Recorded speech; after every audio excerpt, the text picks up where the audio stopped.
if you have questions, namak discussion, we can keep it as much as you want. It is your call. But again, interrupt here. No, don't hesitate. So let's talk about numbers. So I'm going to say natural numbers. So let me just say numbers. So the will keep going as we go. So we're going to talk about numbers. Numbers is literally 1, 2, 3, 4, and so on. Okay. It keeps going. So that is the idea. So it doesn't end. It keeps going. We can go all the way. There is no number that ends it. Either number I will add 1 to it, and there is a bigger number. So in the end, and we often say that what is the largest number? The infinity, but that doesn't exist. The concept that there is a it has no end in the there is infinity. Infinity number. But often infinity divide number. If there is a very big number, what happens? That is the idea of infinity, as big as possible. So these numbers are called in a pair, so we call it natural numbers.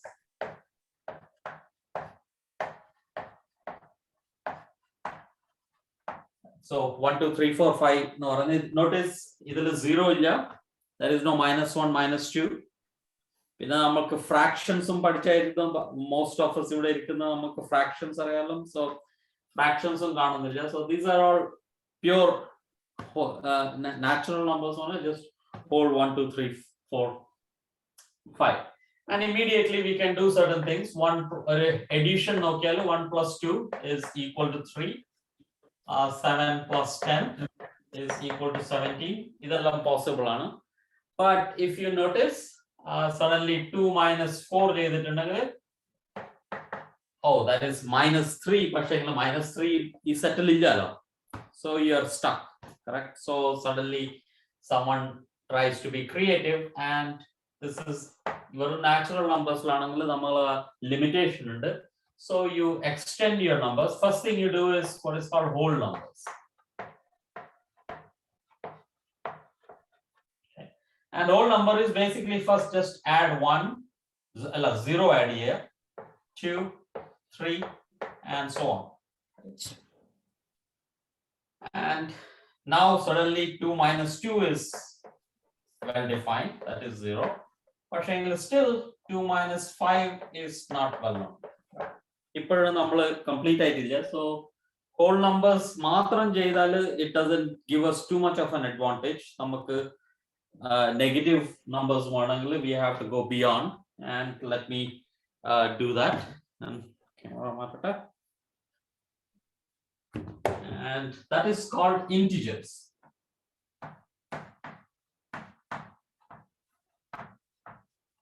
And integers is you start from 0, 1, 2, 3, and so on. And now we have -1, -2, -3, and so on. So that's a simple idea of integers, positive integer, minus integer. And now suddenly we can do all additions, of course, possible. 2 plus 3 is equal to 5. And we can also do 2 minus 3 is equal to -1. Right? The number addition, subtraction, run operations. We can do now addition, subtraction, and our number set is a bigger number set. But I suddenly use the word bigger. Correct? So what does it mean to say? So bigger, right? So first question that comes is, what is meant by the word bigger in these two sets? So which set, the natural numbers or the set of integers, has more numbers in it. നമ്മൾ intuitively വിചാരിച്ചാൽ നമ്മളെ ഫീലിംഗിൽ there are more number of നമ്മൾ add ചെയ്തില്ല എന്തെങ്കിലും നമ്മൾ add ചെയ്താൽ it is always larger. പക്ഷേങ്കിൽ that is not going to be correct. So the answer is, suppose so this is a non-trivial statement. So non-trivial statement is that number of elements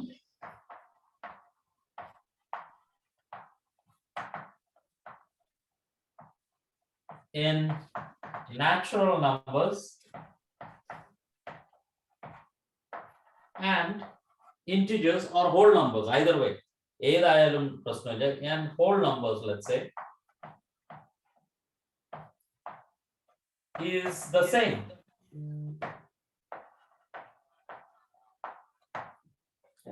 So what does that mean? Right, ഞാനൊരു statement തരുന്നു, whole numbers and natural numbers are the same number of elements. എത്ര elements ഉണ്ട് natural numbers? Infinite.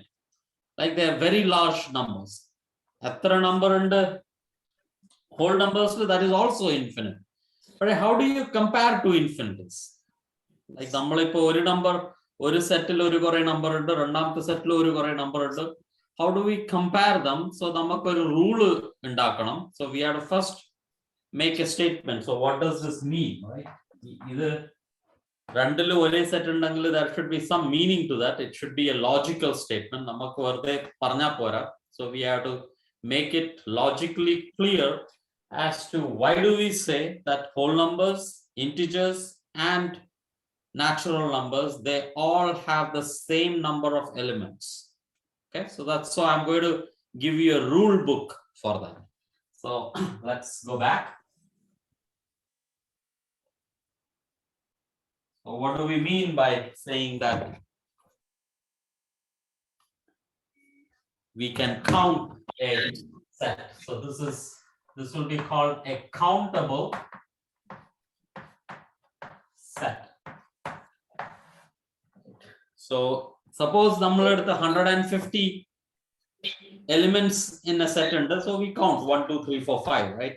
Our population in our country, that's a very big number, billions of people, but we can count. Like it takes a long time, but we can count. But if there are infinite number of people or if infinite number of elements, then it is not easy to count. So what's the procedure going to be? So if we can assign a mapping, so first have natural numbers as a reference, 1 2 3 4 and so on. So this is a counting device now. Like that's our basic natural numbers. And let us say the number of elements are 0 1 2 3, right? Or let me say all even numbers, 0 2 4 6 8 10 and so on. This is our even numbers are. So obviously നമ്മൾ odd numbers alla eduthu, so there should be less number of elements here, but that is not the procedure. Our procedure parayna counting device, you just give it a label. Any thottittu 0 na nammal 1 ennu vilikkum. We are going to label 0 as 1, 2 as 2, 4 as 3, 6 as 4, 8 as the next number, 10 as the next number. If we can do this mapping, idinu mapping nanu paraya.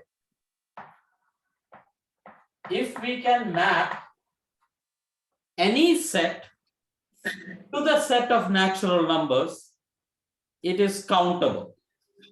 നമ്മൾ infinite വരെ പോകേണ്ട ആവശ്യമില്ല. We only have to find a pattern to map. Like ഓരോരാൾ വരുന്ന റൂമിൽ we give it a label, right?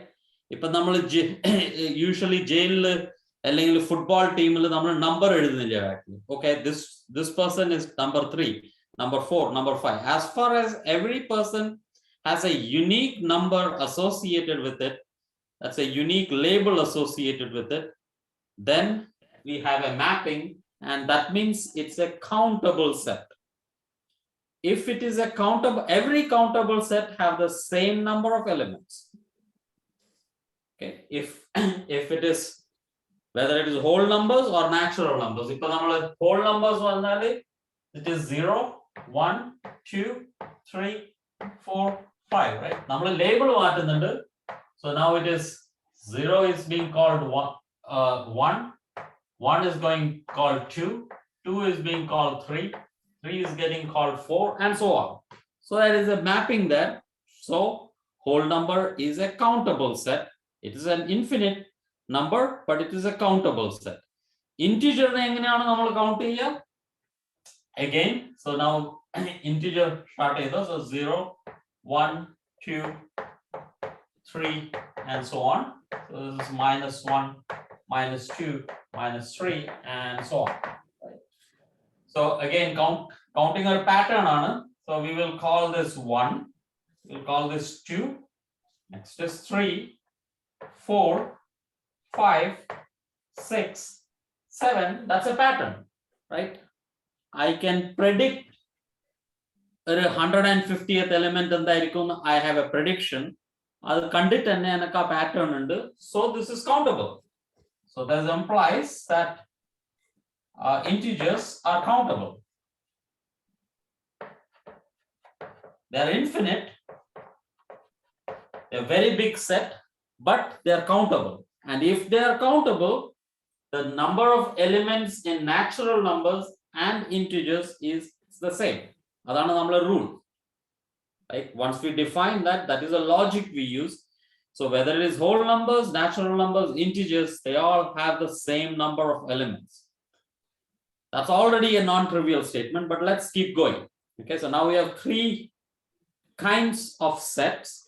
Numbers, whole numbers, integers, and one seems to be bigger in the intuitive sense, but technically speaking, if you define countable as a way of counting, then all 3 of them have the same number of elements.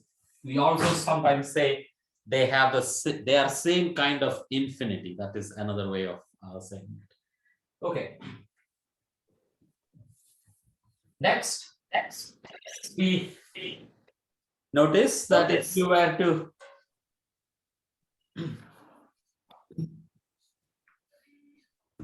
so we can do addition and subtraction in integers and get the number in the set itself, but division doesn't work, right? So integers, so if I do 3 divided by 4, whatever this number is not an integer, right? Not every fraction it needs to be an integer. 3 by 4, 0.75. So it is 0 and 1 in the nadulana, so it is not an integer, so it doesn't suit us, right? So we want to extend it, so division is not there. So we say that we are going to have all the numbers, so all numbers that can be written as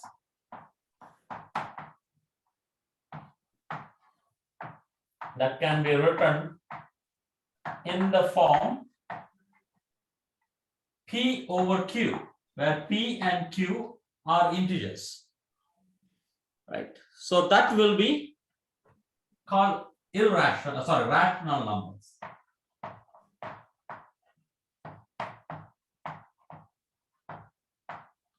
And that's really no more a discrete set. Discrete, there is a gap between numbers 1, 2, 3, and so on.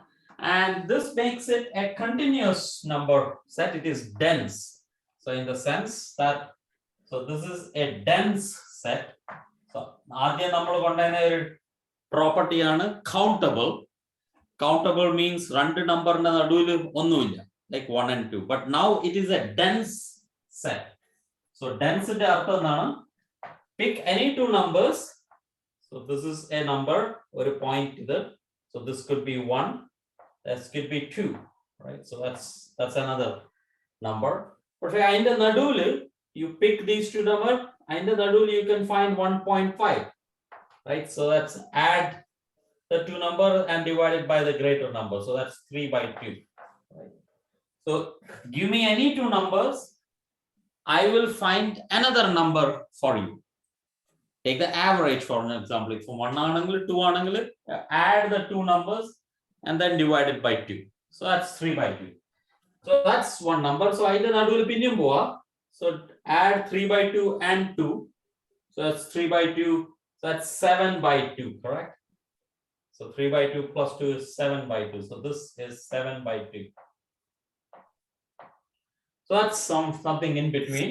If I had to do this somewhere here, 3/2 plus 1, so that's 5/2. And I can keep doing this. 5/2 plus 2 is 7/2. Go further inside, it becomes 9/2.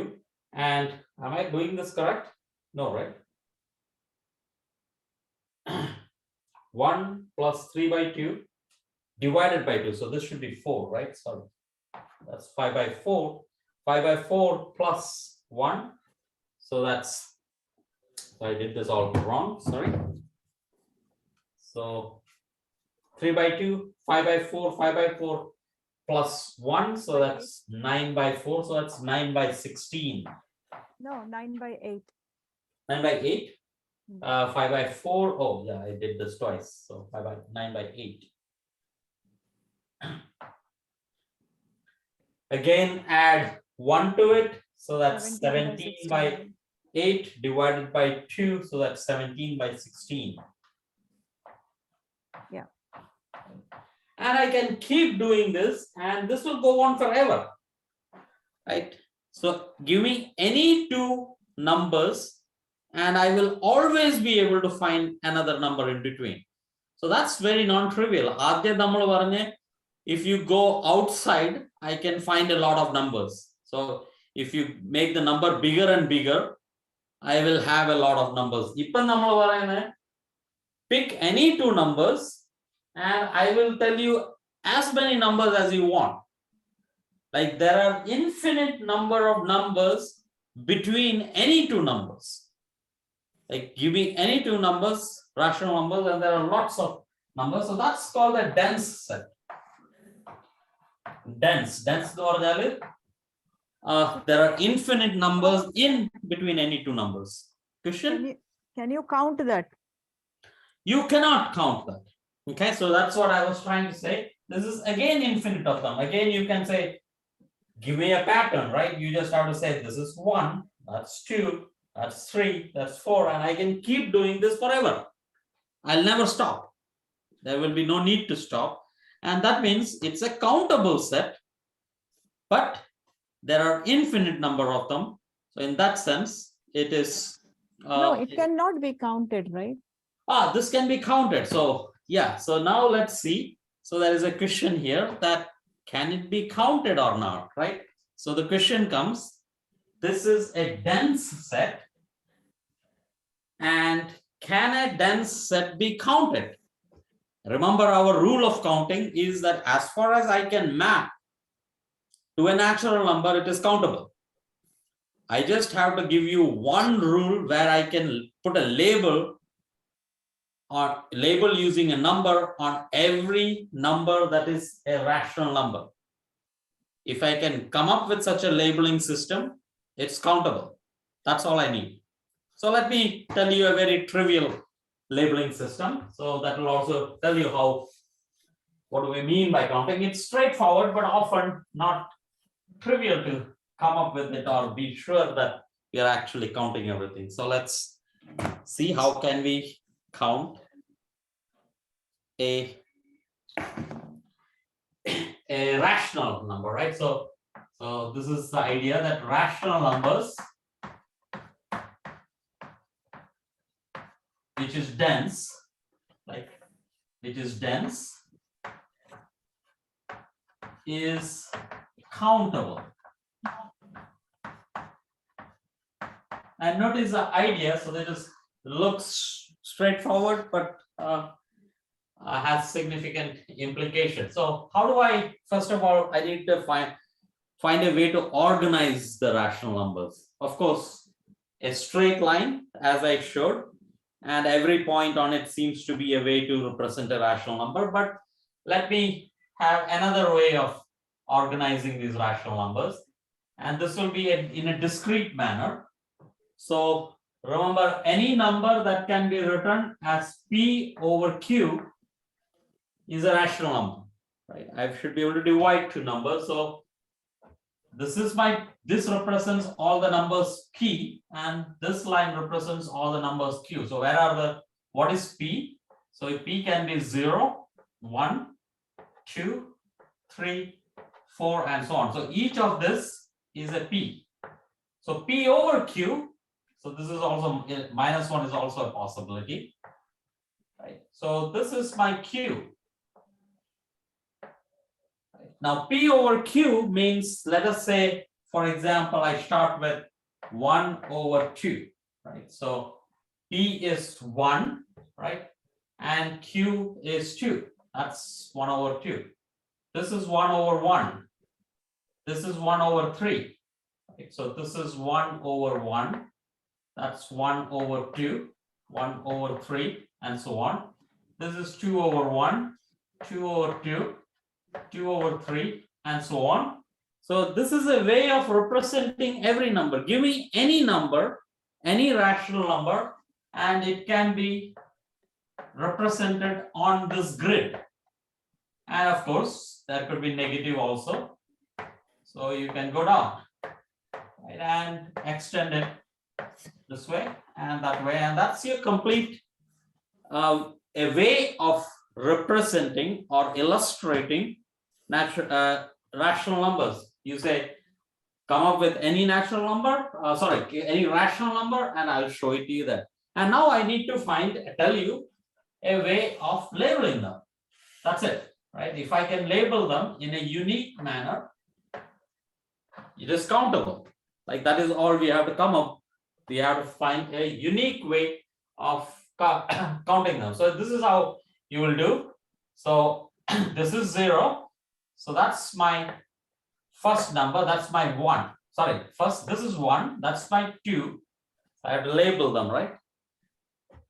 That's my 3. That's my 4. That's 5. So this is a stamp, like give them a t-shirt with a stamp on them. This is, you're the first number. That's a second number. That's a third number. That's a fifth number. That's a sixth number. Seventh number, 8, 9, and now you're done. Go to the next one, right? 10, 11, 12, 13, so on. And you can see that I can do this in a unique way, right? I can keep doing this in a unique way, and I have labeled them, uniquely labeled. As far as I can find a unique way of labeling any set, it is countable. So I have succeeded. I have given you a way to count rational numbers. So rational numbers are countable. This is not the only way to count. There are many ways of counting. You just have to be creative, right? This is one simple, very trivial. Once you say it, it seems to be too obvious, right? That, okay, that's it. Non-trivial probably in the beginning, but a way of counting. And once you do that, that's countable. So rational numbers, they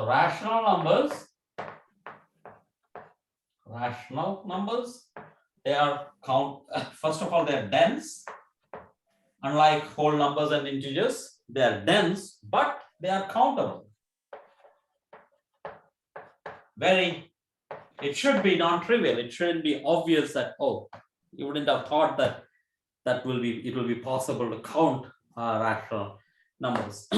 Okay, so that's rational numbers. And then you say that, okay, can every number be written in the form P over Q?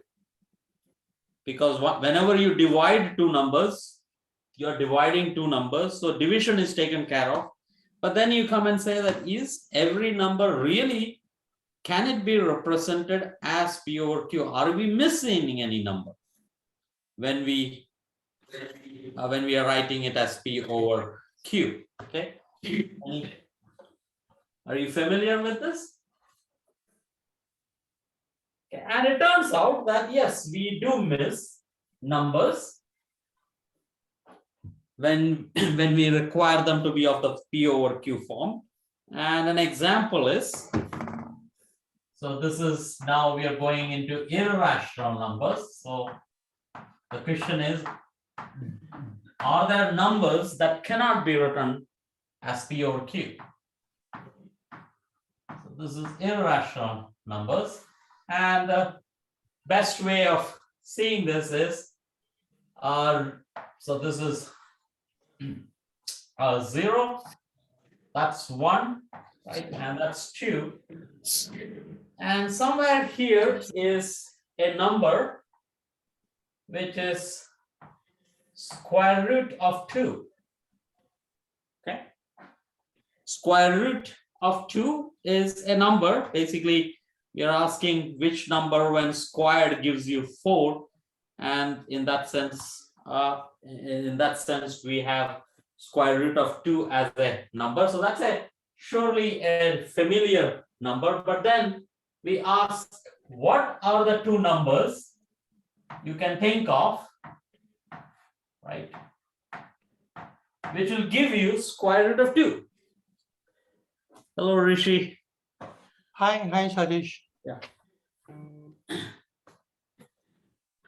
So we are asking the question, are there two numbers we can think of? They have to be integers, because when we said that rational numbers are numbers that can be written in the form P over Q, they have to be integers. What are the two numbers when divided gives you square root of 2? Square root of 2, just for, it's approximately equal to 1.414 and so on. So, and if you think of it, there is a non-trivial part to the square root of 2, that as you keep going here, these numbers do not repeat. There is no pattern to that number. If it's a rational number, it will either terminate or it will start repeating itself. The pattern will start repeating itself. This doesn't. So that's an observation you make. But the point is, the way I'm developing it, there was whole numbers, then we had integers, and then we introduced the idea of a dense set, which is rational numbers. And now we are saying that, oh, there is a number which can it be written at all or not? And one can prove that this cannot be written in the form P over Q, right? It is a fairly simple proof, but it's probably not that instructive here. So basically, you first say that, okay, so assume that this can be written as a P over Q. So if this is true, square this. So this becomes 2 times Q square is equal to P square. So that's an even number on the left side. But the right side, let's say that, so if Q square is even, that means Q has to be even, right? So we are saying that P square is even, this is even, so this is even. So if it's a even number, the square root of that will be even. So P is even. So P has a divisibility of 2. That Q also, you can argue the same, has a divisibility of 2.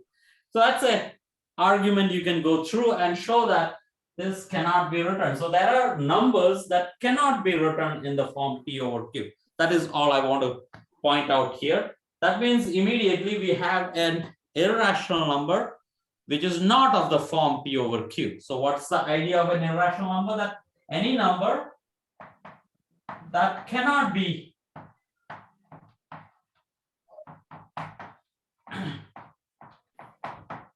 written as P over Q. And I will proceed and again say that this is also dense, right? I'm not going to prove that here.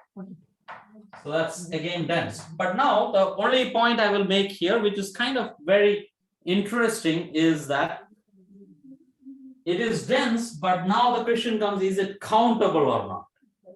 Okay, so so we showed that rational numbers are countable. They are dense, but countable. But for the first time in the number sets I have been introducing, I'm going to show you a set which is dense but actually not countable.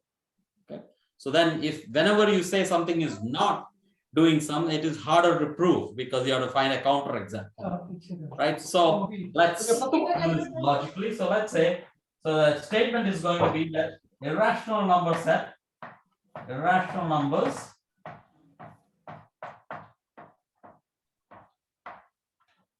are not countable, not. Every set that I introduced until now were countable, and now this is going to be not countable. That is a very nice proof for this, at least that can be described in 2 or 3 statements and which can be passed on in an audience of what we have. So let me proceed that. So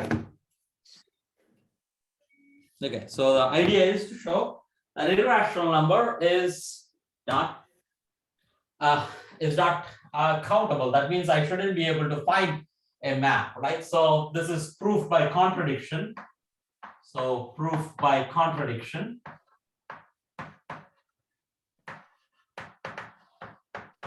So the idea is that I'm going to assume that first I will say that no, it is countable. So assume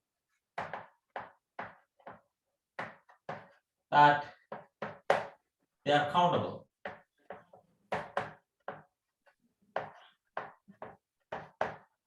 So that means that there is a sheet you can prepare, or there is a mapping you can prepare where every irrational number can be associated with a natural number. So that means there exists a book, if you want, is 3, 4, 5. So this proof is by Cantor.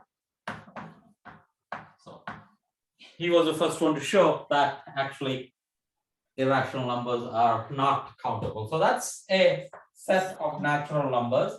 And let's say that, so since it's a proof by contradiction, you assume that this is true. So pick any or write down all possible irrational numbers. Since it is possible, it should be possible to write down it as a list, right? So let me come up with some random numbers. So 5, 6, 2, 3. And this is irrational number, so this never ends. So remember, irrational number, when I'm writing it, it will never end. So it is not going to stop after a certain decimal. It will have infinite digits after the decimal point. So that's an idea of irrational number. So that's one irrational number. Next one could be 5.3125 and so on. This means that the digits keeps going, and this is let me say 0.1234 and so on. And I have to be creative, so that's 4.246 and so on. Right, so that's keeps going. So now this is Cantor's idea that I just have to show that one irrational number is not there in this list.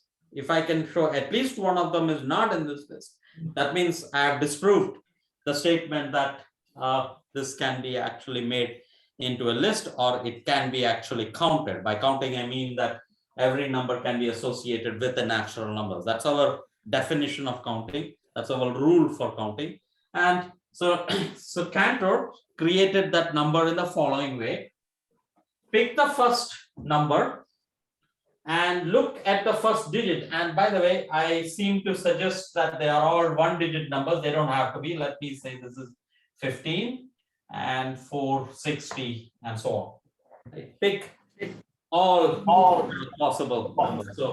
So his rule is that you start with the first digit in the first number and change it. And our rule for changing it will be increment it by 1. So I'm creating a new number, so that's 8. Right. So how did I get that? I started with this and changed the first digit and incremented it by 1. And the rule for changing it is that between 1 and 9, 1 and 9, you just increase it, and 9 will go to 0.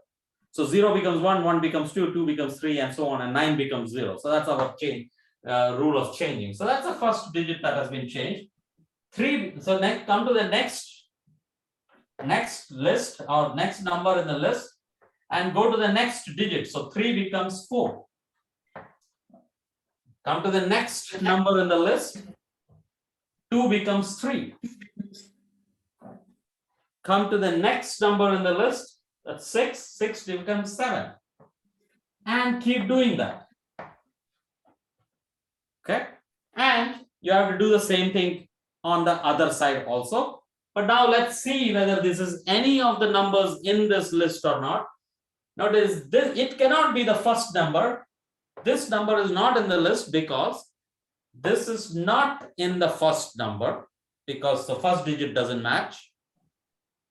This is not the second number because the second digit doesn't match. This is not the third numbers because the third digit doesn't match, and so on. So this number is not in the list. So the assumption is wrong. So irrational number is not countable, right? A very straightforward proof, but a very significant step there. So you have shown that irrational number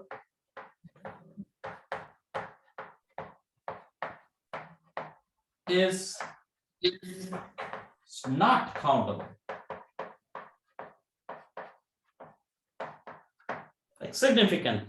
So now we have two properties in a sense, a dense set and a countable set.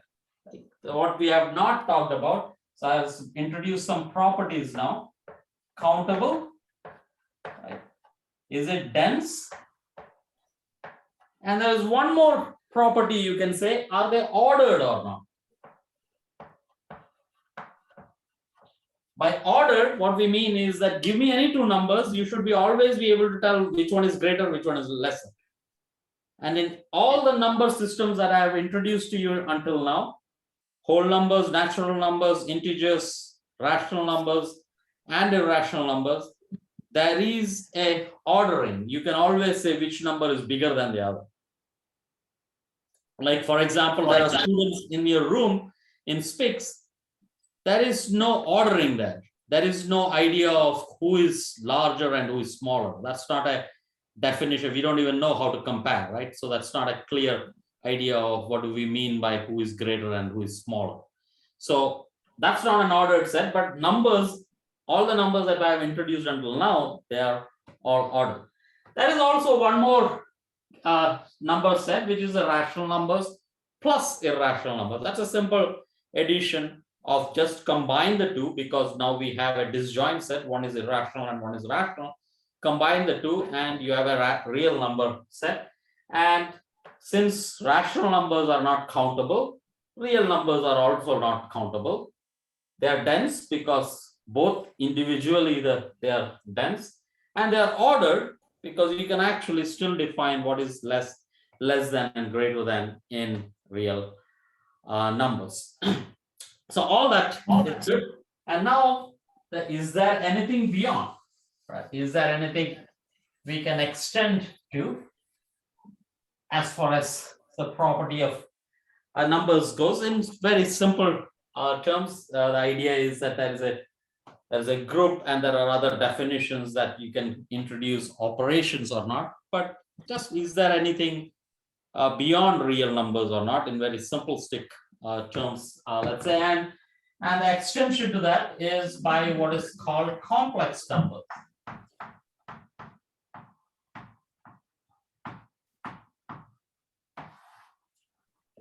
So what is a complex number? A simple motivation is, we will of course not go to the too much of a details, but just the simple properties of countable, dense, and so on. Why do we even need a complex number?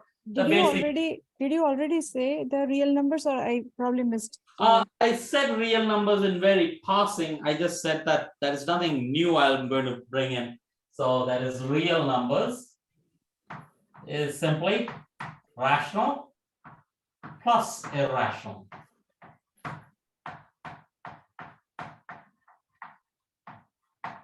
So I'm not going to be introducing anything new in there. And just to catch some time, I'm going to go and just say that there are some of them. So are they countable? They're not countable because one of the elements here is not countable. So if one of them is not countable, I won't be able to count it. Are they dense? Yes, each one of them is dense. So rational and irrational is dense. And are they ordered or not? Yes, they are ordered. We still have an idea of which one is big and which one is. Give me any two numbers, and you will be able to tell which one is bigger and which one is smaller. How much ever smaller, how much ever close you get, you can always define that. Okay, so that's all I told. Is there anything else I should mention? Maybe. No, I think that should be all. Okay. So yeah. So coming to complex numbers, I mean, if you have played around with numbers, you might have come across the point that if you have played with even calculators, you might have realized that if you were to do, let's take a very small number, let's say square root of -3, right? First, let's take a simple number that has a square root. That might be easier. So when you do square root of +4, that's clear, that's 2, right? And in fact, if you really think of it more closely, you say that, oh, there are two solutions to this.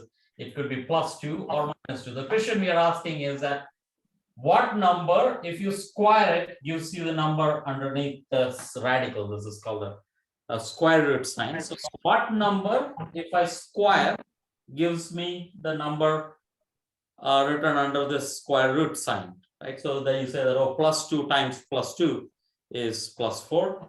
In fact, -2 times -2 is also +2. So it has two solutions. So you sometimes write plus or minus as 2. And then maybe you have thought of the quantity that what if you do -4? And that's not straightforward because the real numbers doesn't have such a, I mean, maybe if you have explored this, you might have also come across that, oh, that's not allowed, and you just stop there, right? Surely a calculator, a simple calculator cannot do it. It will just say that there is a syntax error. So that's not a, in many regimes, you will say that that's not a real number, so it's not a number at all, right? But sometimes you don't get satisfied. And in fact, historically speaking, this came up somewhere around 1550s or so, and it has a very nice history, how it came about and whether it was accepted or not. Very beautiful stories. They're very nice stories, not necessarily beautiful, like very instructive and as a learning process to see how sociology works. But without going in there, what we are going to say is that suppose there was this motivation that no, we want to get meaning out of this, and we just have to give some rules, right? Give appropriate rules, self-consistent rules. As far as logic works, we are good.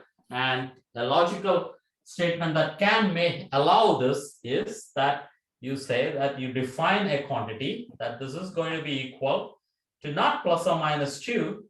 This is going to be plus or minus 2 times a symbol now. So you're going to say, or just say -1.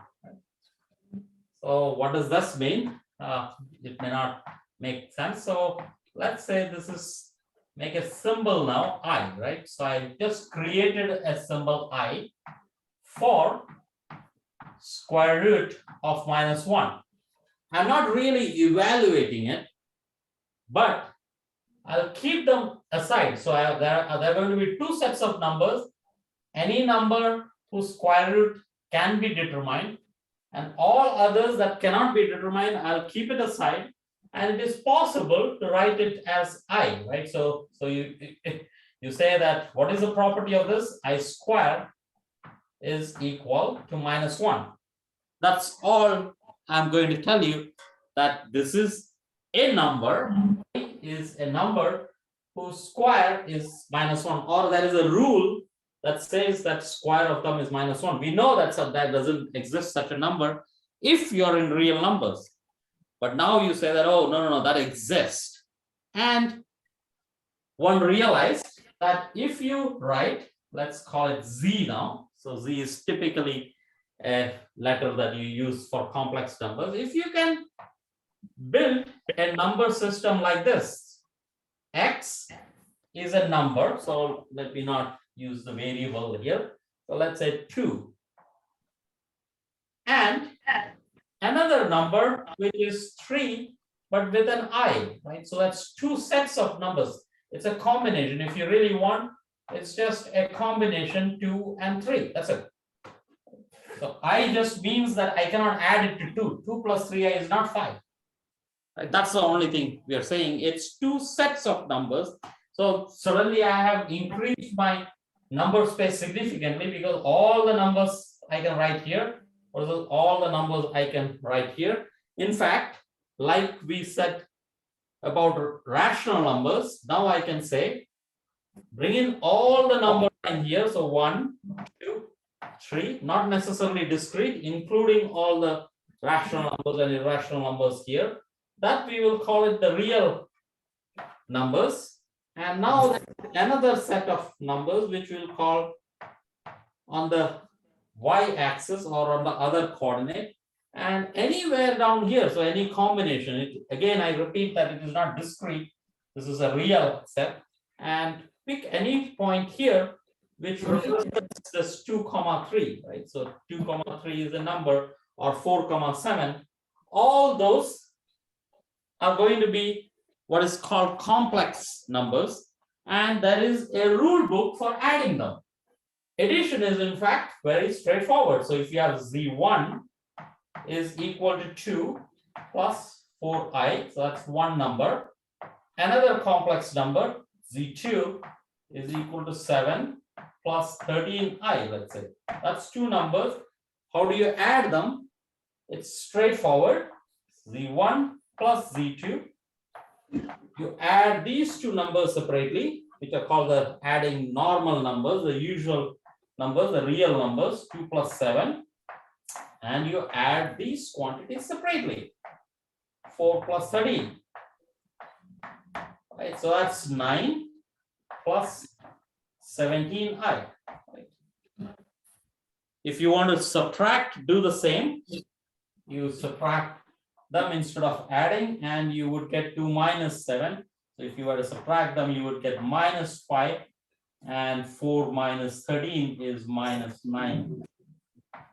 So the top number is what you get by adding the numbers, and if you subtract them, you get. So it was very straightforward. You didn't even need to have a new rule book, right? So addition almost went through, except with this constraint that we are not going to mix them. Always keep them aside. Like addition for the first set of numbers goes through, second set of numbers goes through, and we go through. But we know that we have other rules, other operations to satisfy. And let's talk about multiplication, and that will be a little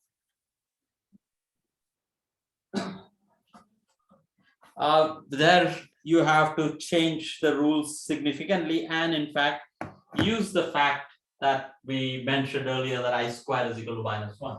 So now let's multiply two numbers. Let's say Z1 times Z2.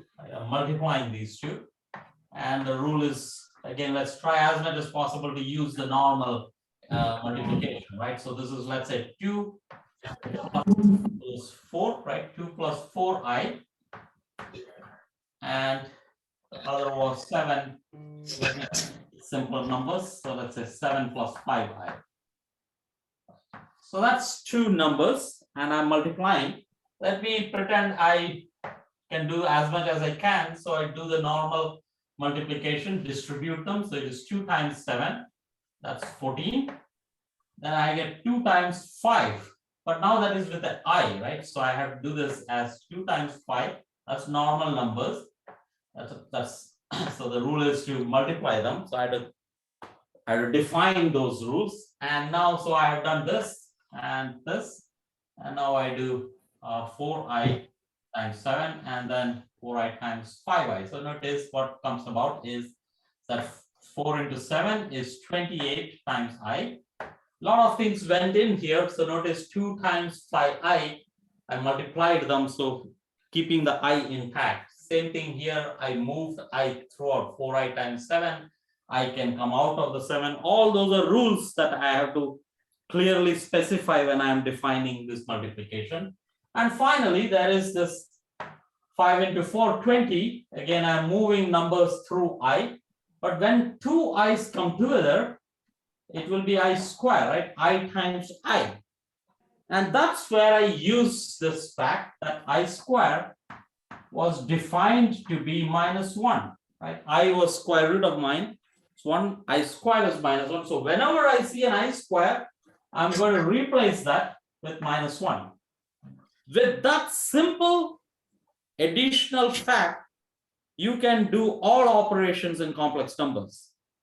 Like that's what, I mean, I'm saying it very straightforwardly or trivially because it's just an introductory 40-minute or a 50-minute talk. But that's a main point in complex numbers. Wherever you see an I square, replace it with -1, and then that becomes a normal number, not with an I. So that's 14 plus 10i plus 28i, and this is -20. Right? These two are normal numbers, and these two are the numbers that comes with this I. Correct. So again, I have a complex number which is -60, 14 minus 20 minus 6. This is plus 38i. And one can show that you can do all operations that are familiar before we started complex numbers, and they will all go through, except that whenever you see this I square, that has to be equal to -1, and then suddenly our vocabulary or our abilities increase significantly when it comes to manipulation with numbers. There is a lot of advantages of using complex numbers, which I won't try to list here, but get curious and just look up. But that's okay. So now we are keeping on growing, right? So we started with whole numbers, or natural numbers, whole numbers, integers, rational numbers, irrational numbers, real numbers, and now we are in complex numbers. Is there anywhere we can go beyond this, right? And that's immediately what you would say is that, okay, we went in the naive, or the first step that was attempted was that, okay, we have one number here, another number here. In fact, you labeled that using so-called I, like I square is equal to -1. What can we have? Three such numbers, like 2. So Z was equal to, complex numbers was a combination of two numbers, right? Where this was normal. So this is normal, let's say. Let me just write that as empty. And this is with a complex imaginary number I, which is I square is equal to -4. And the immediate extension that was tried was that, let's say, what should I call it? Because this doesn't exist, right? So let's call it B, I mean binary in a sense. So this could be X, Y, Z, right? Is there a possibility like this? Like, so here, this is the normal numbers. Let's say this is I, and maybe a J here. And can you have such a number? And there was a lot of attempt made, and it was realized that it doesn't work with three numbers, but eventually they did come up with such a setup, and that's called quaternions. But not using two numbers, three numbers, they wanted four numbers. So a quaternion will be represented by Q, and it is a simple quaternion will be 3 plus, let's say, 4i. Like that's a complex number, but now there will be two more. We'll pick any number, let's say 7j, and plus, let's say, 13k. Like I randomly chose four numbers and wrote this using, one is a normal number, and then there are three numbers which have variables associated with this. And with the rule book, that I square is equal to -1. J square is also -1. k square is also -1. And that's not the only product we come across. We can also have I times j, right? So we have to come up with a rule book for that also. And the rule book for multiplying quaternions can be summarized as a cyclic property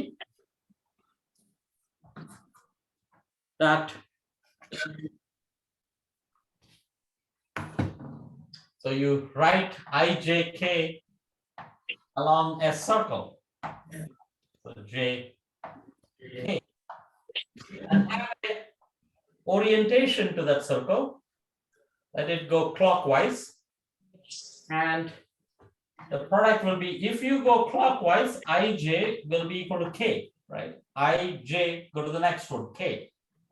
Jk will be equal to I, right? J times k is equal to I. K times I will be k times I will be equal to k. Which is rules. But if you go counterclockwise, you can also multiply j times I, right?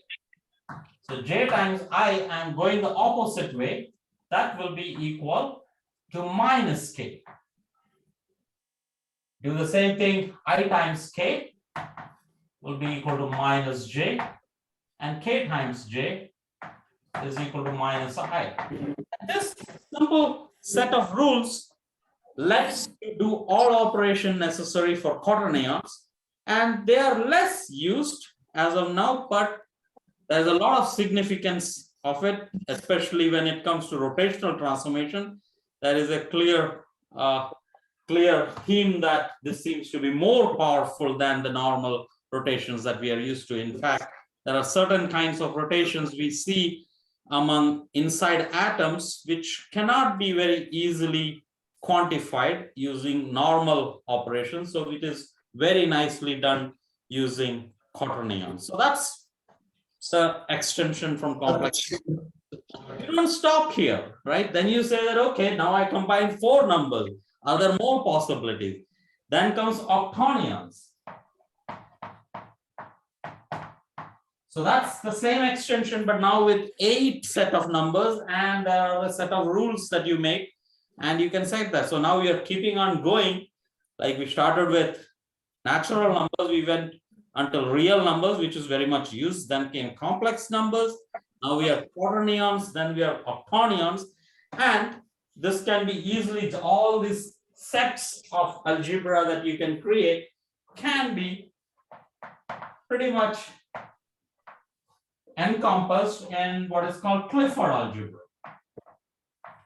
So there's a lots of sets of numbers which never ends, but in a, one can say that it ends at octonions, but Clifford algebra strictly is the complete classification of those numbers, and it is purely, there are a bunch of them, surely not finite. There are infinite sets of algebras that you can construct, and each one of them probably has a use one way or the other. And I'll stop here. So I think it's pretty much on dot on time, but yes, we'll keep the discussions open, and feel free to ask. And today we have Rishi. Is from Birla Institute of Physics. Also be able to answer questions, but in and of course, Too much of echo, Shajesh. excuse me. Too much of echo. Oh, too much of echo. Maybe I'll mute some of the. Okay. This helps. Okay. Please ask questions if you have. I can begin with something which Sure. might not be said in the beginning, but then they can pick up. So when you define a number system, it is not only just the numbers, right? It is supposed to be numbers and the operations that can be performed in that number system. Correct. And the operations we talk about are addition, subtraction, multiplication, division. Is there anything else that is necessary to complete the definition of a number system? Mostly just this, and in fact, we even division is becomes an important, like for example, in quaternions or complex numbers, for example, the important step was to define division. That's the only non-trivial part, at least from my perspective, when you go to complex numbers, that how do you define division between two sets of numbers?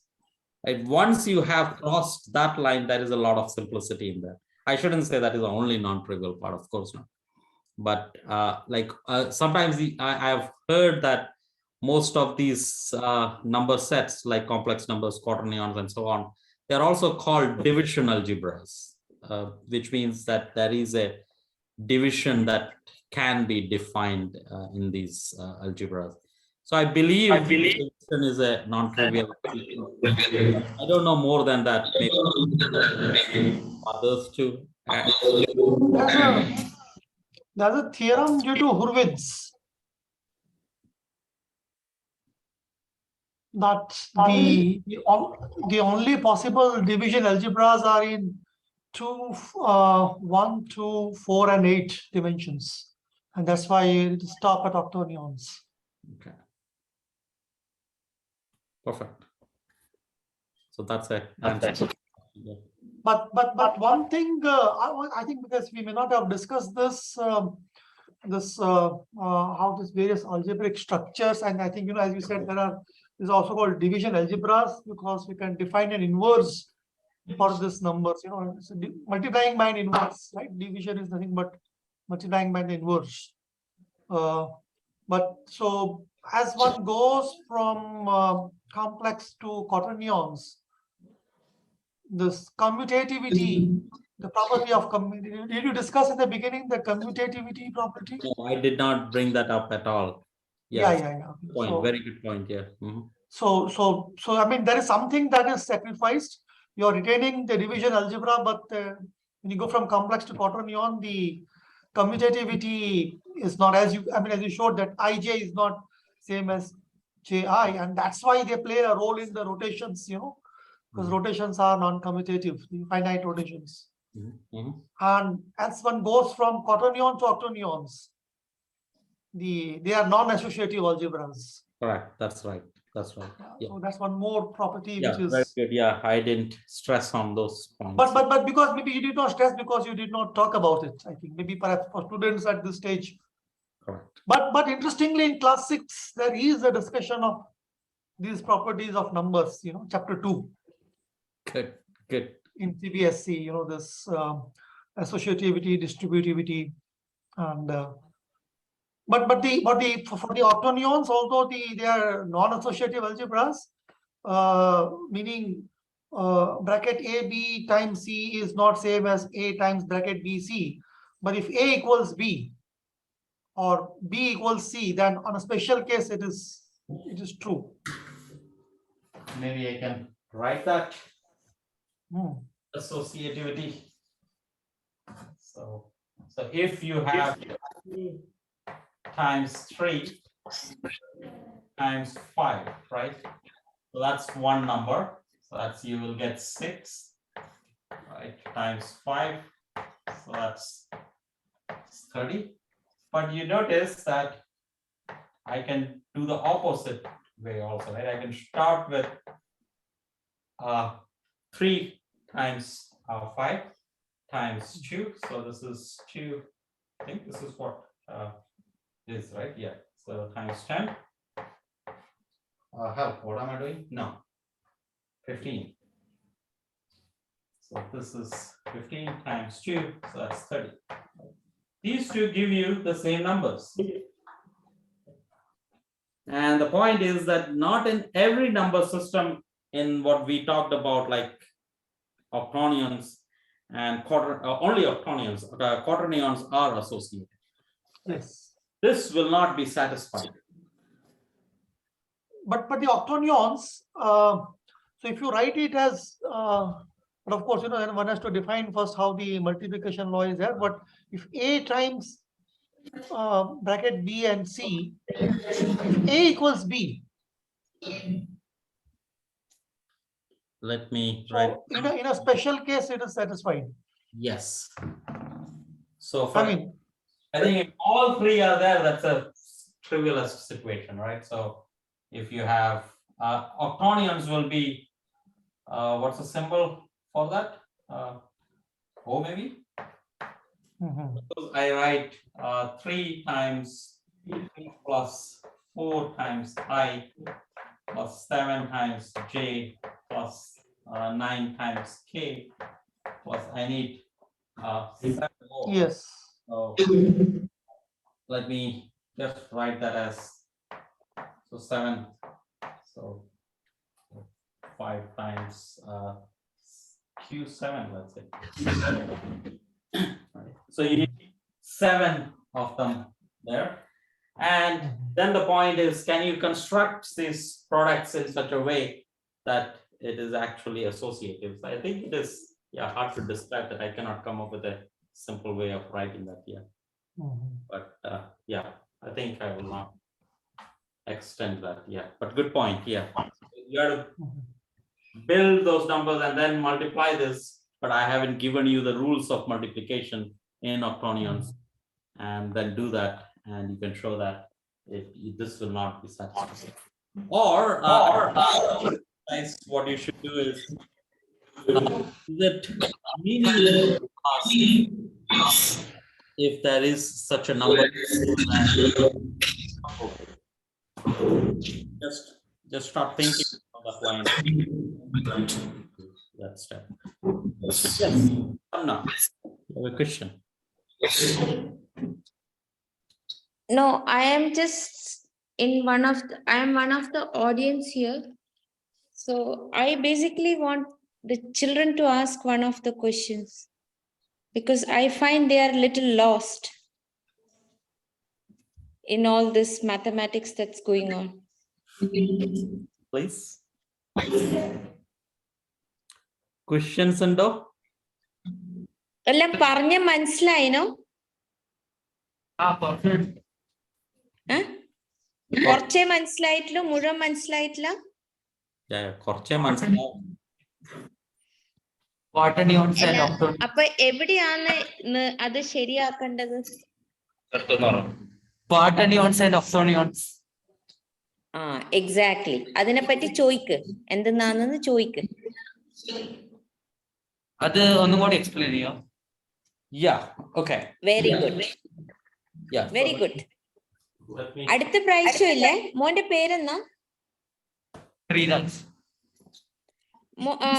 അടുത്ത പ്രാവശ്യം ഞാൻ ഉണ്ടാവില്ല ഇത് പറയാൻ വേണ്ടി. Doubt ഉണ്ടാവുമ്പോ അപ്പാടെ കൈ ഇങ്ങനെ പൊന്തിക്കുക, മനസ്സിലായി? അപ്പോൾ ഷജേഷ് വിൽ സ്റ്റോപ്പ് ഇറ്റ്, അവിടെ നിർത്തും അവൻ. എന്നിട്ട് നിങ്ങളോട് ചോദിക്കൂ, അവന് മനസ്സിലാകുന്നില്ല. ഐ മീൻ ഷജേഷ് അവന് മനസ്സിലാകുന്നില്ല, നിങ്ങക്ക് എത്ര അറിയാ എത്ര. അപ്പൊ നിങ്ങൾ കൈ പൊന്തിച്ചിട്ട് പറയണം, എനിക്കിത് ഡൗട്ട് ഉണ്ട്. അപ്പൊ അവൻ നിർത്തും അവിടെ.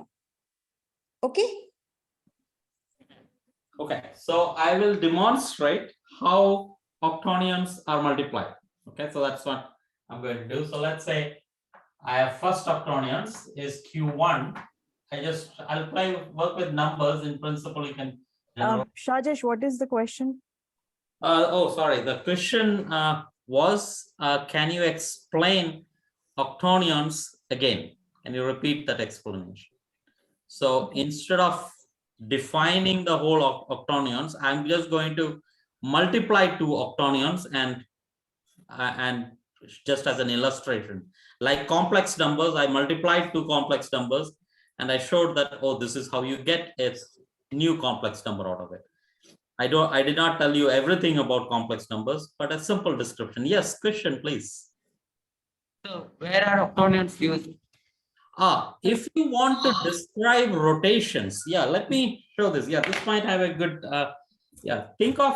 Hey, Shajesh, yeah, Yeah. sorry, actually, I will have to leave, Sure. the student's parent is wanting to meet me and given a time of 12:15. Okay. So, Yeah, you should. okay. Oh, 12:15. Yeah, Yeah, yes. so it is just 5 minutes. Yeah, okay, go ahead. Yes. I have to reach my office, so, okay. Bye, Okay, Rishi. go ahead, please. Yeah, bye. But I'll catch up with you guys. It's been a while. I have not been able to attend these beautiful sessions, but I'm happy to see a bunch of kids here. And I'm sure I think this number will grow. But I'll catch up with you both, Prachi and Shajesh. Okay. Yeah. Thank you. Yes.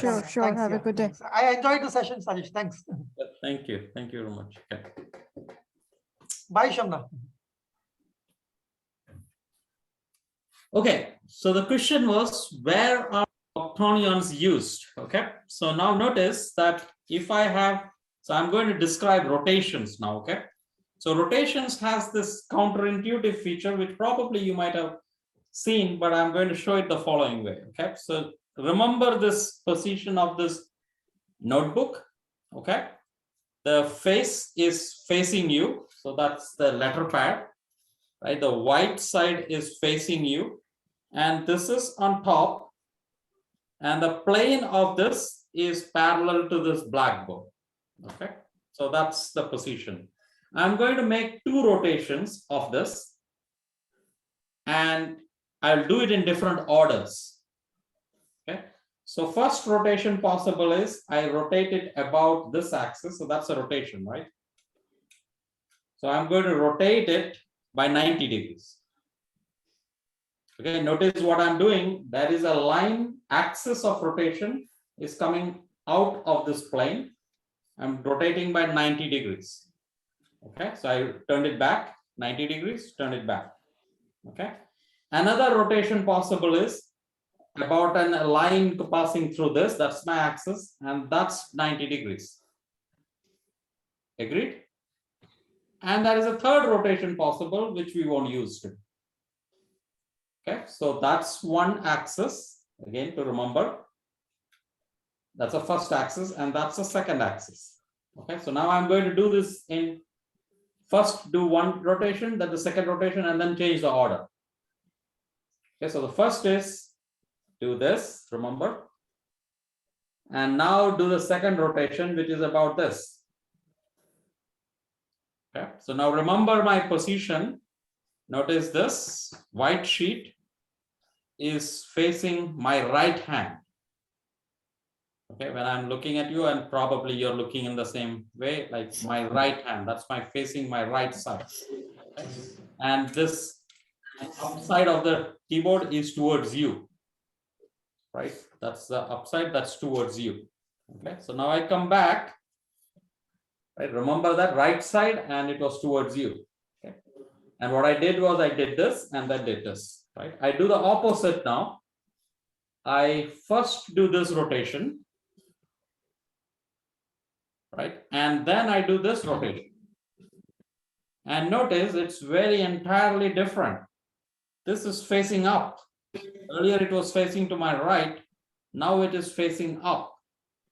So changing the order of operations change the result entirely.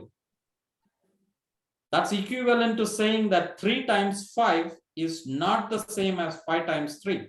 Numbers, multiplication doesn't matter.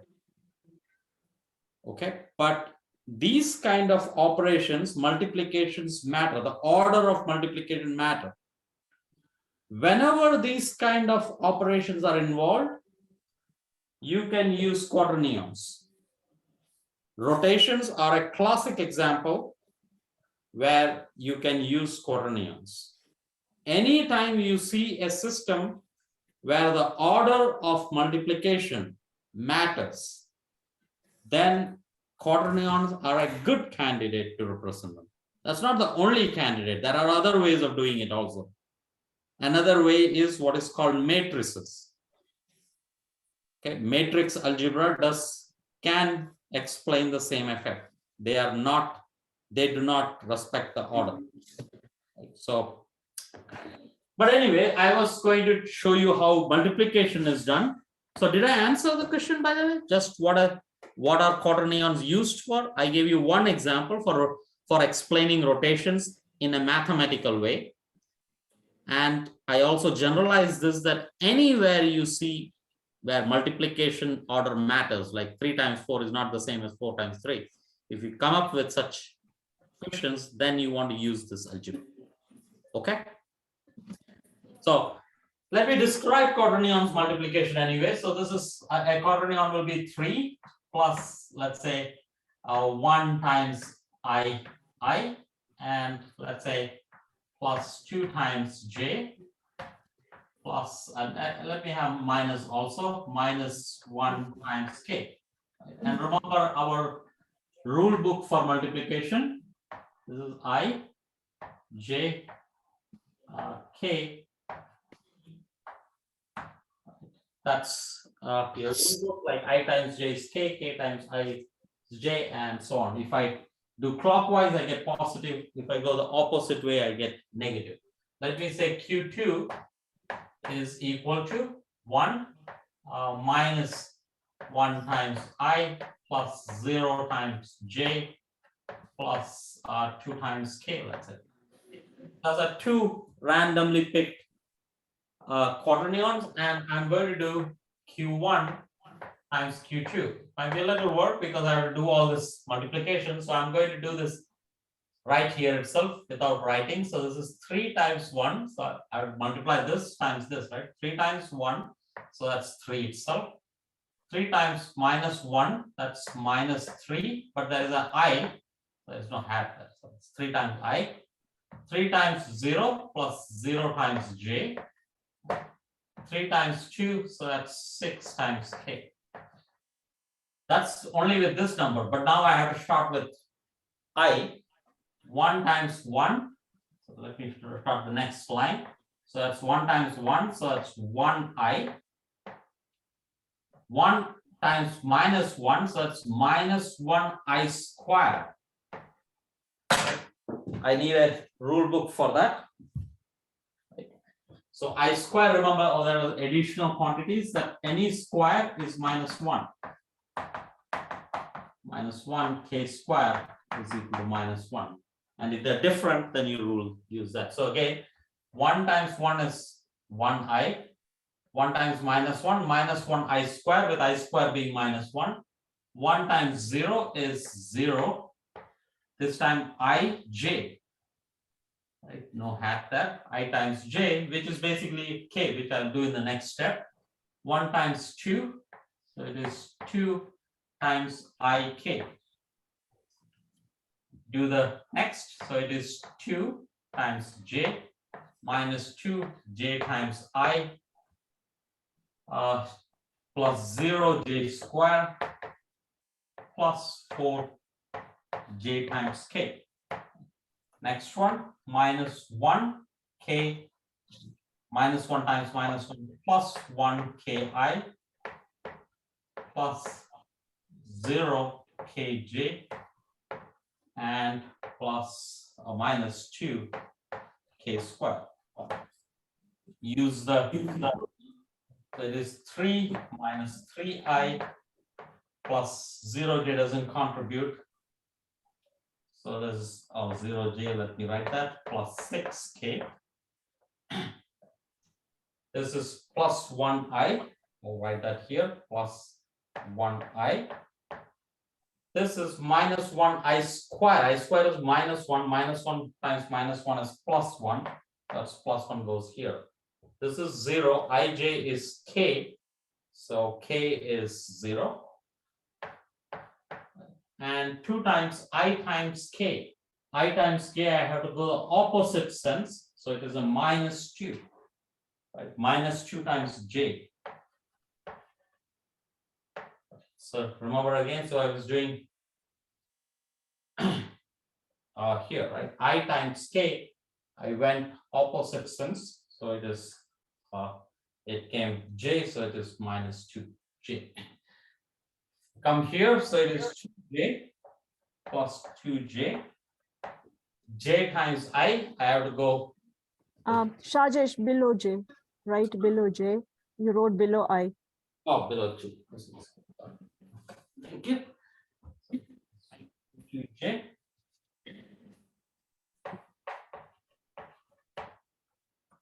Right, and I was doing 2 times j minus 2 times j times I, which is k, so that's minus 2 times k.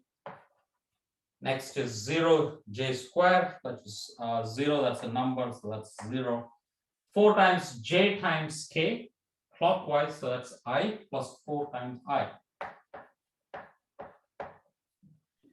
The last one, 1k. A quick question, Rajesh. Ji was supposed to be negative, right?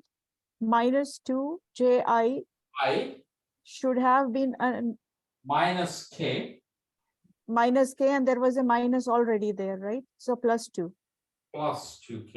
I made a mistake. Oh, bad. Sorry. Okay, that's plus 2k. Minus 2 ji is going counterclockwise. Minus k times minus 2. So that's 2 times k. Thank you. This is minus 1k. K times I going clockwise. That's j. So that's plus j. Plus 1 times j. 0 times kj. If it was not 0, it will contribute. K times j is I. So it is 0 anyway. So it is 0 I. Right, so that's 0 I. And minus 2 k square. K square is minus 1. So it becomes plus 2. I just try to add all this together. So 3 plus 1, 4. 4 plus 2, 5. Minus 3. And then there's 5. 4 plus 1, 5 plus 0. Minus 3, so it's plus 2i. That should be 6, right? Cushion. That should be 6, right? 3 plus 1 plus 0 plus 2. No. Oh, yeah. Why did I write it down? Yeah, 6. Well, thank you very much. Thank you very much. Good point. Yeah, I need to pick up on my addition. Okay, very good. Thank you. 4 plus 1, 5, minus 3, 2. Then I have these two cancel out, minus 2 and plus 2. This is 1, that's 0, so that's plus 1j, right? Or plus j. And this is 6 plus 0 plus 8 minus 1, 7, plus 7k. That's a quaternion, right? So q1 times q2 gives you this. It'll be a good exercise, but I think it is a little lengthy. It is going do the same thing and do q2 times q1. And the claim is that in general, this will not be the same. You might have coincidences that it might come out to be the same, but in general, they're not the same. You will get a different quaternions, right? So that's how you multiply quaternions. And the point I'm making is that for certain physical processes like rotations, you represent a rotation using these 4 numbers. Like, what are those 4 numbers? It's usually the rotations, rotation about one axis, rotation about the second axis, third axis, and you can write it in as a quaternion, and then you make operations. The rotational operations involves these multiplication of these numbers, and you realize that, oh, it is not commutative, which means order of rotations matter. Okay, helps? But good question, yeah. More questions? Anything you can think of?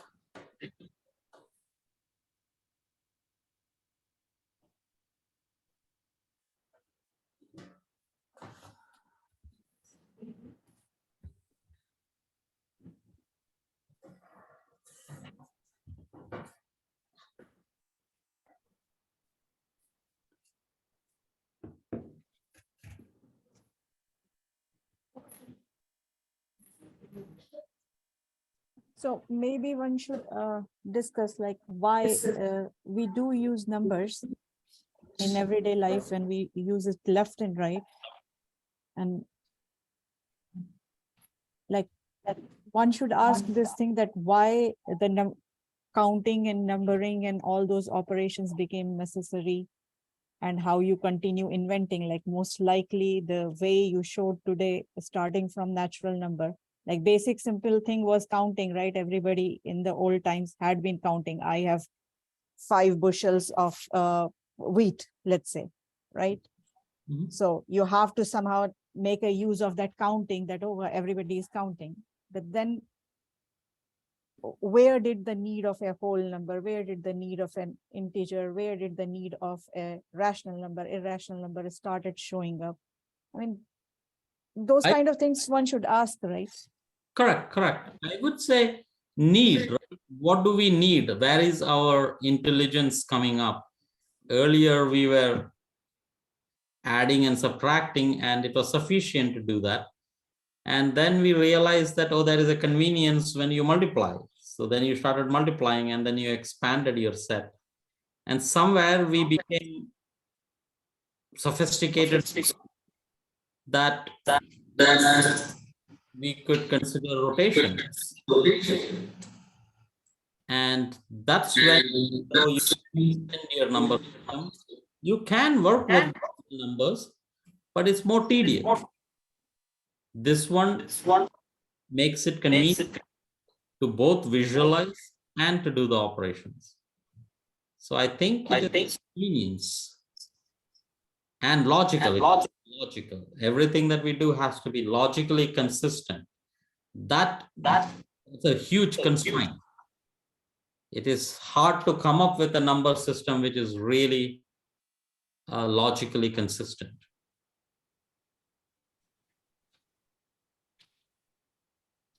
With the rules.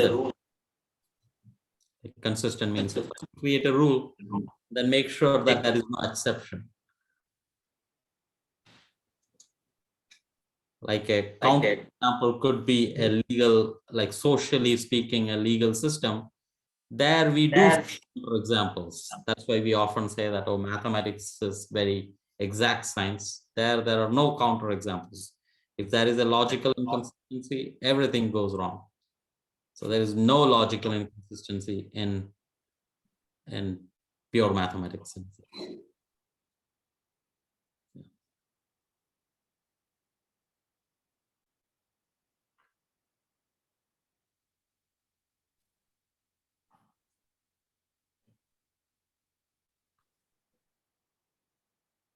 Anything you can pick up? So I can ask you, why did you pick this topic for today? Why did what? Why did you pick this topic for today? Oh, why did I pick this topic for today? Because I mean, those are hard questions. Like I come up with topics that might be relevant for 7th and 8th. I was really wanting to talk about the Roche limit. Like maybe if you guys saw the message that I wrote on the WhatsApp group, there was this dwarf planet that was seen to have a ring. And that came, I mean, I think it is in the news for the last 1 month, but it came in this Physics Today magazine last week. So I sent a message on, or I put a message on WhatsApp group, and that would have been the ideal discussion to have today. But I felt someone else might be better off at talking about that than me. So have you guys heard about the a planet having a ring? Do you know planets have rings? Saturn has rings. Does any other planet have a ring?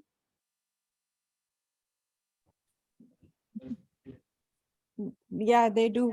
They do. The big ones all have rings. Most of the planets have rings. It's just they're not very It's just the terrestrial ones, which is like Mercury, Venus, Mars, and Earth does not have rings. Yeah. But every other planet has rings. So here is a question. What do you think is this? Like, what are these rings made up of? Is it a disk? Like, what are these rings made out of? It is really like creating a wall. Imagine that you have Earth and you create a fence. Like, imagine that you have Earth and you create a fence. Like you have a house and you really dislike your neighbor, that you create a fence, but then you make it so large, so high, that it is larger than the radius of the planet. Okay. And now think of how hard it will be, because it will be very unstable to begin with, right? It will be extremely unstable as far as gravity goes. It will go this way, that way. But Saturn's ring are pretty thin. Like if you compare it with the planet size, it is pretty thin. How is it stable? Right? How is it stable at all? Why should it be stable? A fence is not stable. Even a small perturbation will make it fall. Okay, like this kind of question was asked. Remember that even using telescope, it was not very easy to see the Saturn's rings closely. So we only saw it as a wall. But it was realized, even at a theoretical level, it was actually a prediction made by Maxwell that this wall cannot be a single fence. Because if it is, then it will break away, like exactly the way I said, it will fall off. Right? And it was predicted that these are actually stones. This is not a wall at all. These are individual stones that are going around the Saturn. They are all going together with different speeds. Because if they go with the same speed, they won't be able to match up. Like the closer one has to go slower, and the farther one has to go faster if they have to keep their connectedness together. So they are not connected at all. They're just close by. And they are stones, literally stones.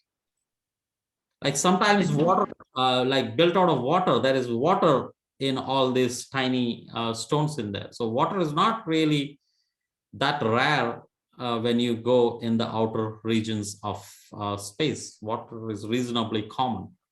Right? And these are all made up of ice, and these are individual stones, sometimes only as big as a kilometer, less than a kilometer in size, in the sense of length, breadth, and width.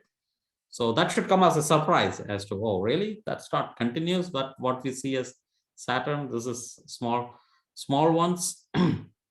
And this stability also introduces the idea that all this has to be close by. But then for the planet, they realized recently that actually they're really far away, significantly far away. And that's not clear how that works then. Like our simple understanding, or usually these are simple logical conclusions you make. And that seems to be at least the popular understanding doesn't go through immediately, but probably with some corrections in the second order corrections, you will be able to explain this. Expectation is extremely non-trivial. Yeah, surely current will not explain it. Okay, so that's about the rings of planet. What is it called? The name of the planet, I think, is Oter, right? Oter, something like that.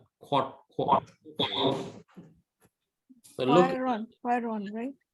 Quateron, right? No, Quateron, right? Is it? Yeah, Oh, yeah. I don't know what the name was. It was QUOARN or something. Quateron. No, there is no R in it, I think. Oh yeah.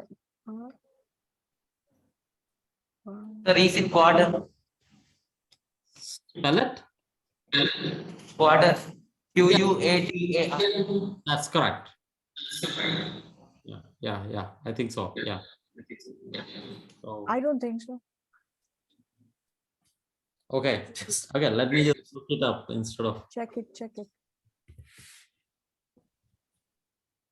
These are in the Oort clouds, right? Or where are they? No, Kuiper belt. Beyond the Kuiper belt, right? Yeah. Yes. Kuiper belt. Yes. No, not Kuiper, Kuiper. Recent dwarf planet. So dwarf planet with a ring, right? That's the way to search it. Mhm. Yeah, Q Yeah, U quaor, quaor. actually. Quaor, yeah, not It's a hard, it's hard. Quaoar. Yeah. So how do you spell it? So yeah, Quua.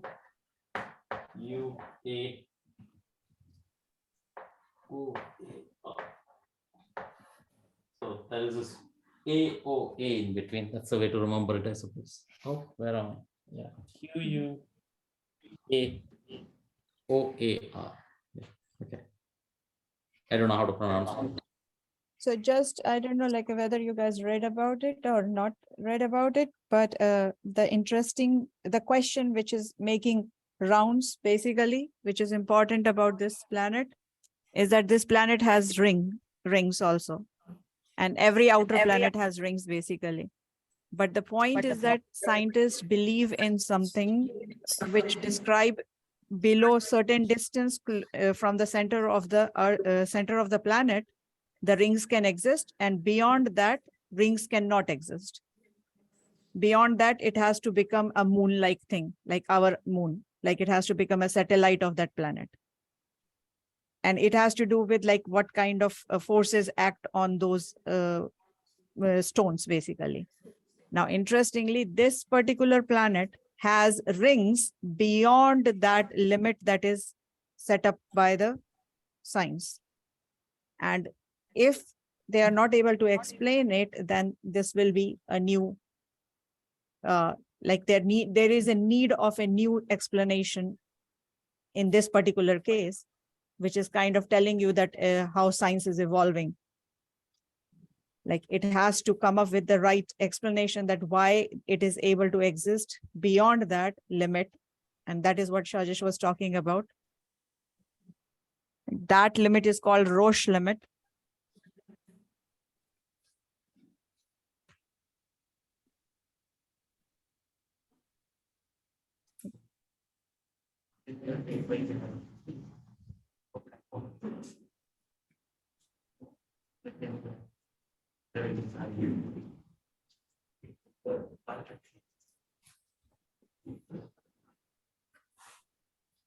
Good. More questions? What about complex numbers? Like where are they used? Complex are significantly useful. Let's say, okay, the best place where it is used is, let's think of, are you familiar with, okay, no, you won't be, right? There is, in modern physics, that is what is called quantum mechanics. Probably I've heard the word, right? Quantum mechanics is done using complex numbers.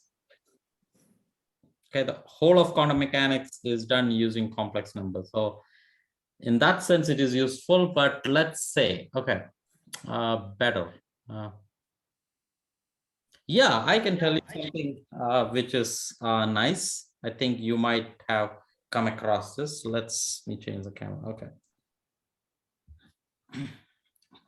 So if you have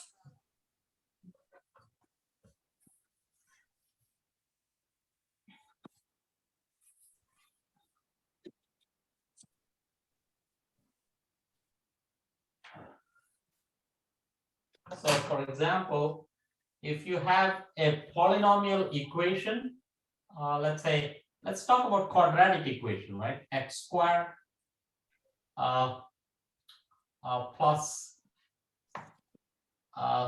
5x plus 6, right? So that's equal to 0. And what are the roots of this equation?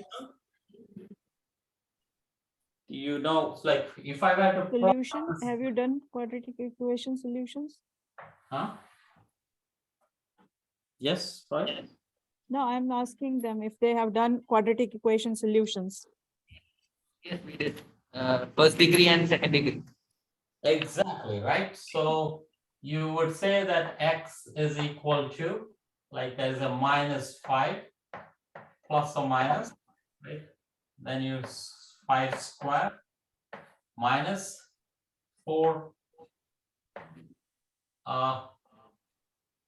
4 AC, right? So it's 4 times the coefficient 1 here, X squared. and that is this correct? Yes. So, and that is 2 times 1, right? 1 is here, this is 1, right? Okay. Yes. And now what are these solutions? Can you think of this? So this is -5 plus or minus 6 into 4, 24, right? This is 25. That's 1 divided by 2. That's -5 plus 1. That's -4 by 2 minus 2. And the second solution is -5 minus 1. So that is minus. Is this correct? Probably not. Minus. So -3, right? Yes. Is that correct? Yeah, that's correct. That's the two solutions. If you were to think of this, if I were to draw this as a or plot this as an equation, so think of a polynomial function.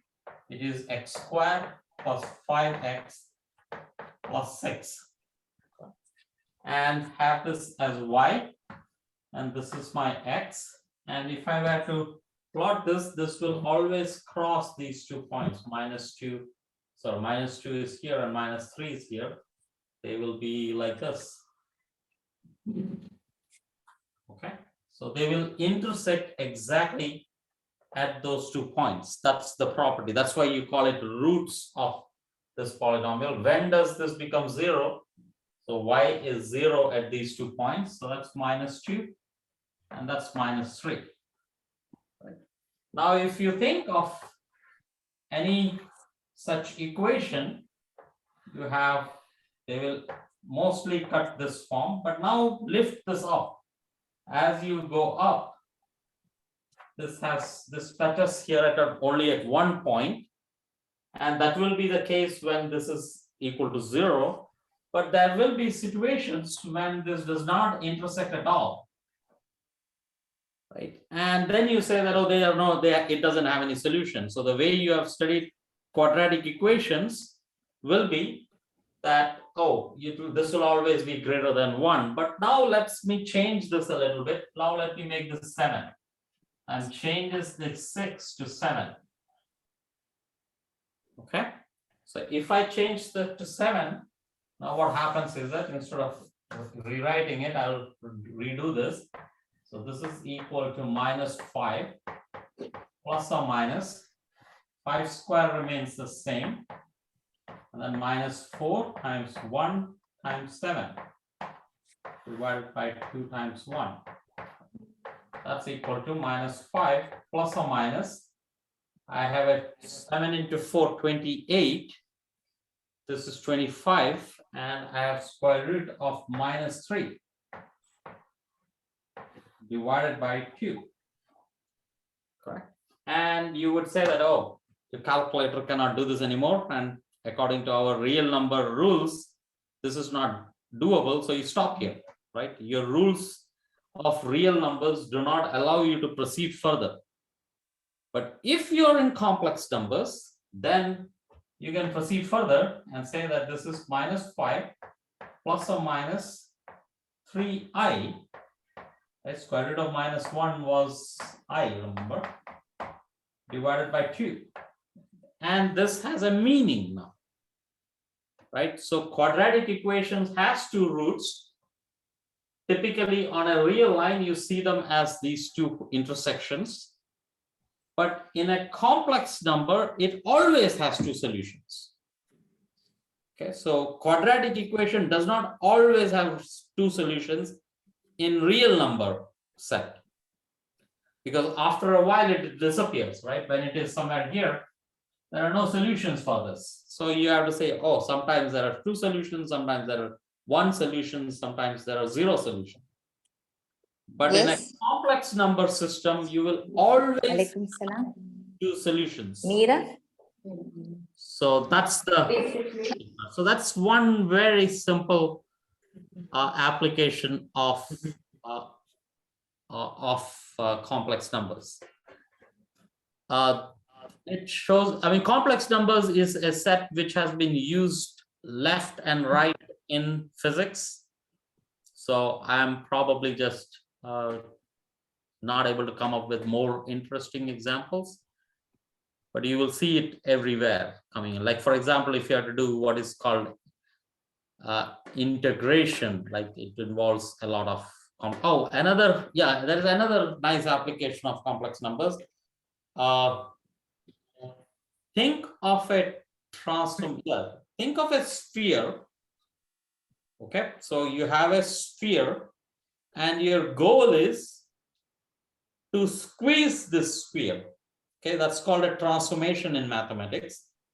So you want to press this sphere in such a way, now these are the rules, that you have to squeeze it in such a way that angle that is there at every point. So at every point you have an angle, correct? Draw two lines, the angle between them has to remain the same. Okay, so that's the rule. So you have to squeeze a balloon, for example, but with the condition that the angles has to remain the same at every point on that sphere. And even to imagine that is really difficult, but using complex analysis, there is a straightforward, or in fact, most of the functions that you define on complex numbers are what is called angle preserving. The technical word for that is conformal mapping. Okay, and that plays a lot of important role in various places. So complex analysis gives you a way of preserving angles in a transformation. So that's a non-trivial example, maybe. Yeah. Does that help roughly? In more real life applications, let me see. Prachi, can you help real life applications of complex numbers? Real life application is that man running and trying to catch the bus solve the problem, right?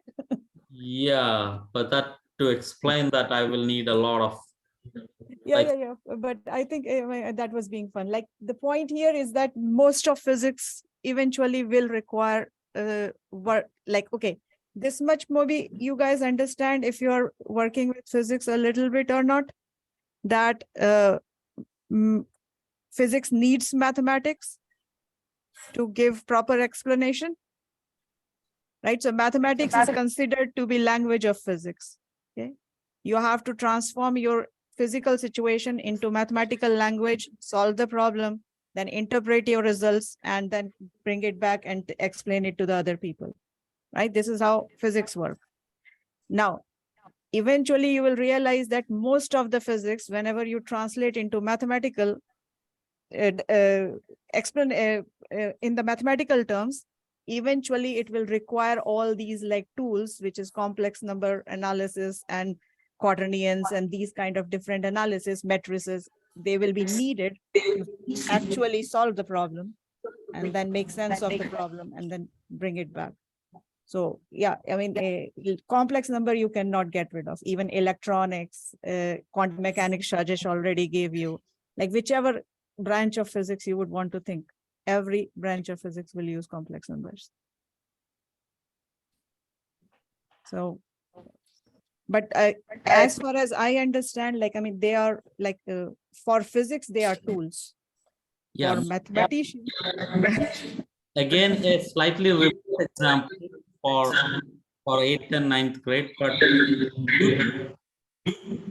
is a very common phenomena. We use YouTube channel, right?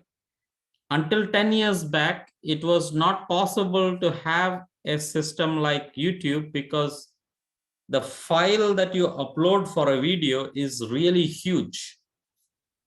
Okay, so it is really huge. And if you even today think of the internet speed that we have, And if you have to transfer that much of data in 1 second, it is impossible to transfer so much of data. Like, for example, I'm speaking now, and that's a video file. If you were to take an image of this and store it, it is 6 MB. And our data speed is not that high that you can send 6 MB per second. It cannot. So how do you send it? Okay. So what you do is that you realize that people realize that whenever we are sending, most of the things on the screen remain the same. So it is easier to send changes in file because most of it is the same. You only have to change, send the information about how much the things have changed. So that was an idea that was realized. And if you want to implement this, there is what is called Fourier transformation. That's a technical word. I don't expect you to know that, but that's an algorithm if you want. That's a software that you use to make this. First find what is the information stored in this file and then find the change. Right? And that uses complex numbers. It is very conveniently done in using complex numbers. So complex numbers is a common feature available in every program you write in software or in computer algorithm. It's there everywhere. And you can write your programs in using the ability of complex numbers, and it simplifies. So in principle, YouTube uses complex numbers. In fact, every other, like it's like asking, oh, where are numbers used, right? Then you suddenly think, oh, it's almost used everywhere, but then you want a good application. Yeah, I'm not able to come up with an interesting application. Yeah.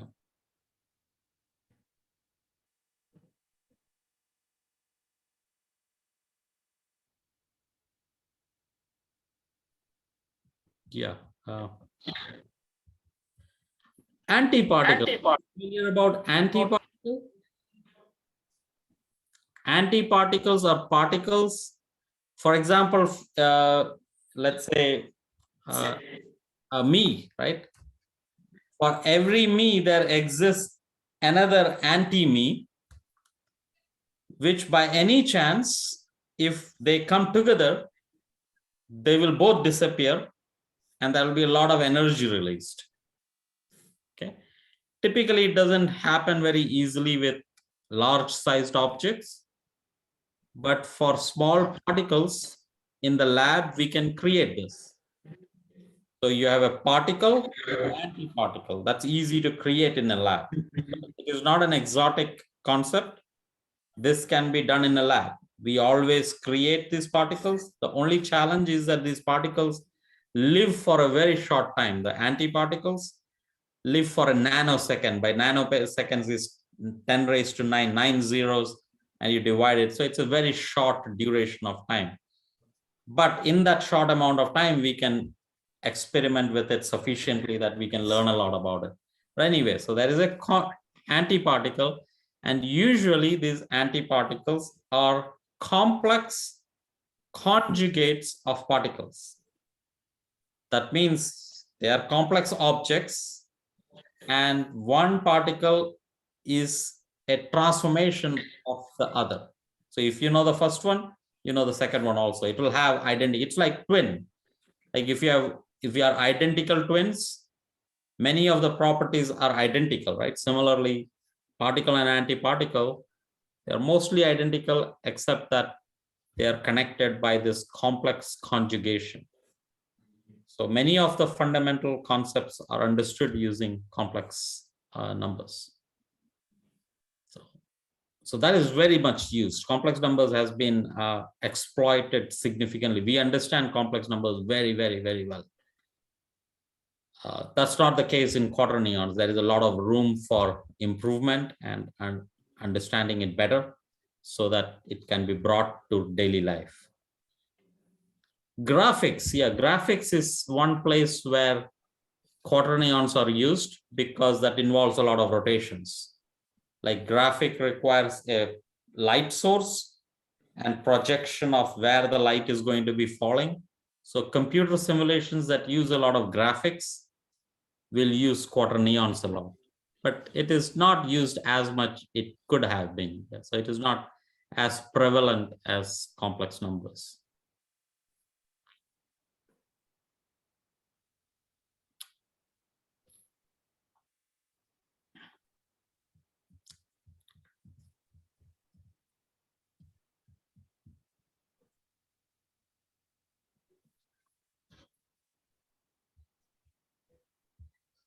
So it is 120. What I'm going to do, I will initially stop. I'll stop the recording for a moment, but then we'll keep having this just to have an end to the meeting in a sense. But I'll be here, Yeah, recording should have been stopped earlier. Okay. Fine. so I'll stop it now.